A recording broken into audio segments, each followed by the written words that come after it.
insist that there has not been a single conflict in the entire history of the project, and that we actually were in the interesting position that we didn't select ourselves. In other words, we were in a situation where the three architects had a way to be chosen, and where we simply, through our kind of mutual sympathy and professionalism, have to find a way to be together. And I must say that we worked on developing a kind of single place where each of the museums has a kind of single entry or a single connection. And the work on that felt important because we all, I think, are dissatisfied by the very typical current contemporary condition where each building is presented as a totally isolated object. And therefore I'm actually proud to be part of this project where, although we are undeniably different, we found a way to coexist, which seems to be plausible, and which is also as a kind of functioning entity. Perhaps that is the most important part. As a functioning entity working in a really as a singular element. Moi, je pense que la réponse il peut être que chacun de nous, j'imagine d'interpréter aussi les autres collègues, on a essayé de comprendre le mieux possible le thème propre à chaque projet. Donc il y avait des thèmes quand même différents. Le musée de la céramique, le musée moderne, un centre culturel. Et de se confronter, et ça c'est la chose peut-être plus difficile mais aussi plus intéressante, avec un site que, selon moi, il parle d'une transformation de la ville asiatique. C'est la première fois qu'il devient tellement évident comment une ville née à travers des lois qui ne sont pas des lois dessinées, mais qui sont des lois fait pour développer la colline avec des buts différents, celle de construire des maisons, tout d'un coup se trouve dans une nouvelle génération de transformation de la ville et deviennent un lieu stratégique culturel. Donc il y a une transformation d'un tissu urbain sur la colline qui parle, selon moi, de la vocation future de ces villes asiatiques qui sont nées avec une grande rapidité de transformation. Alors, la loi de transformation de ce tissu urbain, c'est très différent de celle de la ville occidentale, où il y a un dessin, des infrastructures qui tiennent les différents événements.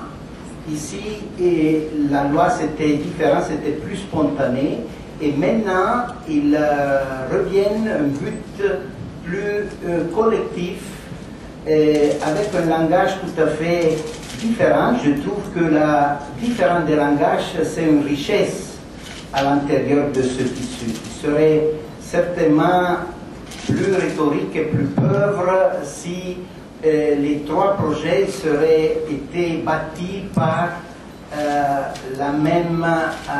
avec le même langage. Donc, dans ce sens-là, je trouve que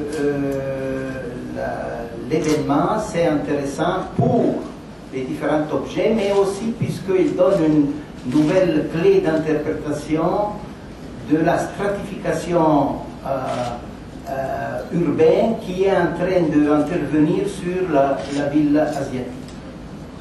Avant de commencer à construire, j'ai dû venir 8 ou 9 ans, et au moins à chaque fois, 3 à 4 fois par an, donc 3 fois 8, 24 peut-être, je sais pas, c'est une estimation sauf reste. Et pendant la construction? Et pendant la construction, je suis passé, ça dépendait des rythmes de construction, mais j'ai passé 3 fois par an, je pense, et un peu plus à la fin. À ça, nous nous sommes réunis de façon intensive au début. C'est là où la stratégie a été élaborée. C'est là où les trois projets se sont mariés à travers différentes phases d'études, qui correspondent d'ailleurs à différentes maquettes. Je ne sais pas si les photos de ces maquettes sont là, je vous en montrerai quelques-unes pendant la conférence après une main.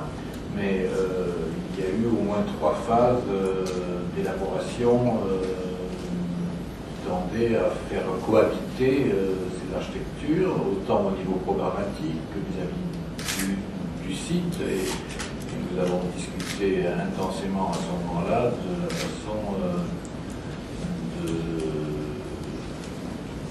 réagir les uns par rapport aux autres, par rapport à ces programmes, et par rapport aussi à l'environnement, par rapport à Yann, par rapport à... Bon, c'était une aventure, je crois, très moderne à l'époque. Là, je parle des années 90, et sûrement, effectivement, que l'une des choses les plus caractéristiques de ce projet, c'est bien d'avoir mis ensemble des architectes pour qu'ils fassent un projet. C'est une chose très rare, en fait.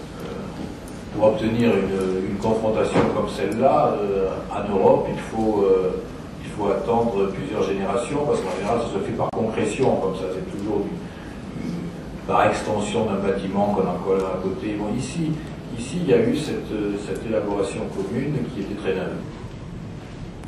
Maybe I made the kind of description too pretentious, but there is a problem in the architecture profession that once you design and once you build, it actually is very difficult to acquire any other kind of knowledge, because both are very intense kinds of work, and there usually is very little time to learn in different directions.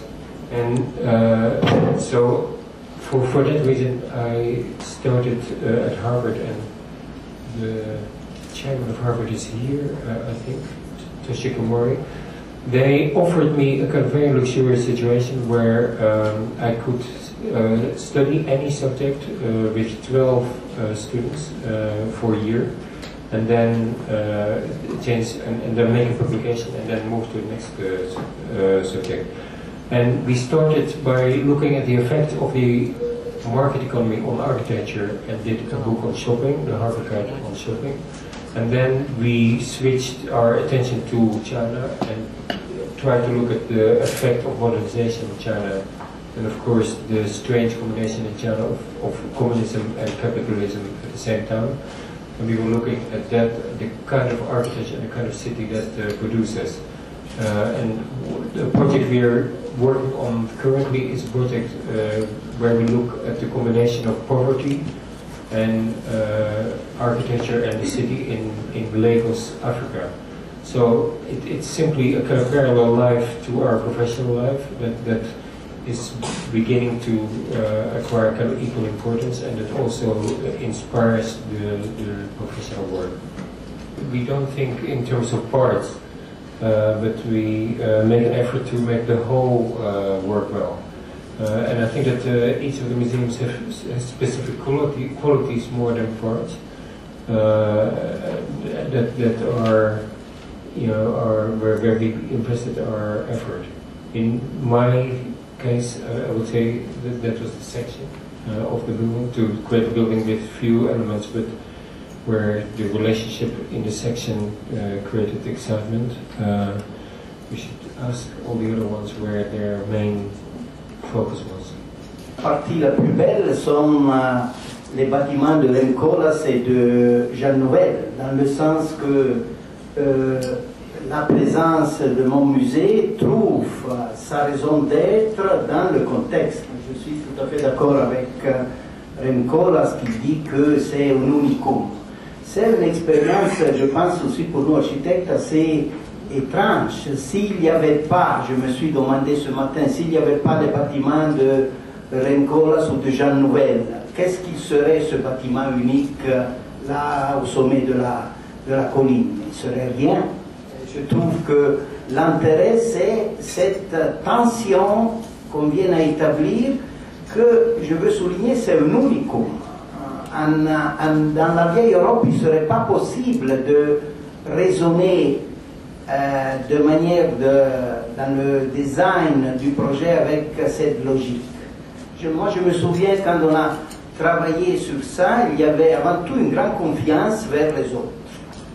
une confiance totale, une confiance comme on donne aux artistes. Je me souviens que dans mon atelier, ils disaient, mais qu'est-ce qui sera là à côté, dans la rue, là à côté où il y a Jean Nouvel? Moi, je répondais, vous ne devez pas vous faire de soucis, il y aura une bonne architecture. Même les niveaux ne correspondaient pas. C'est curieux. Dans la vieille Europe, on aura cherché tout de suite les liaisons. Ici, au contraire, ce qui nous sépare, ça devient la richesse. À côté de moi, il y a Jean Nouvel qui a un profil du terrain tout à fait différent du niveau du terrain que j'ai à nous. Et à première vue, il semblait une contradiction. Au contraire, je pense que c'est un choix très poétique, celle du vide, qu'il fait la transition en son bâtiment et mon bâtiment, qu'il faut respecter. Donc, pour répondre, je dirais que la chose plus intéressante de mon bâtiment sont les autres deux bâtiments. L'architecture n'est là en fait que pour mettre en valeur un contexte. Ce contexte, Mario en a parlé, ce contexte, il faut voir très géographique aussi, mais le contexte aujourd'hui, c'est la collection. Moi, à chaque fois que je fais un musée, j'ai dans la tête un homme qui s'appelle Carlo Scarpa, un architecte italien, qui a travaillé souvent dans les murs existants, dans les architectures existantes, et qui a su créer à chaque fois la maison de ces objets, qui a su créer suffisamment de différences dans les modes de présentation, suffisamment de conscience du fait que, en l'occurrence, en Italie, ce qui serait le plus réussi, je crois, c'est qu'on puisse comprendre qu'on est en Corée et que ce lieu prend une valeur particulière, un temps, et que dans chaque cas, la partie la plus réussie, celle dont on prend le plus conscience, c'est celle-ci montrée, la collection, des expositions temporaires chaque année. Mais tout l'effort converge